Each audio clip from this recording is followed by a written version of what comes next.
government palpak. Kada taon na lang, ganito yung nararanasan natin.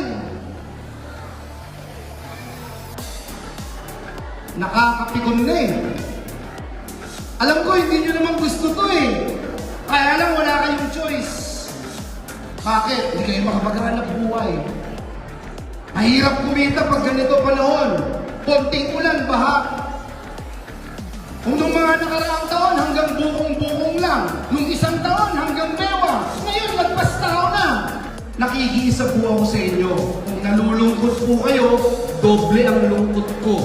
At sisiguruhin ko, ilang araw mula ngayon, maririnig niyo ulit yung tinig ko dun sa Senado dahil may tatamaan ho sa lahat ng nangyayari nito.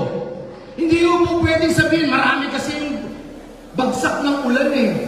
Kaya yung mga ginawa namin infrastructure at mga programa, hindi na nag-suffice. Hindi na kinaya, kaya bumaha. Nek-nek nyo. Trabaho niyo yan eh. For example, ang DPWH.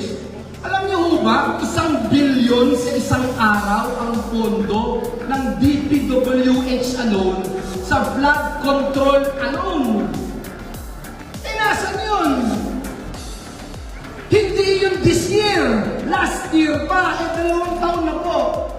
Kaya ho, sasabihin ko sa inyo, ang national government palpak ang programa. Kaya kung naiinis kayo, mas naiinis po ako at sisingilin po natin sila.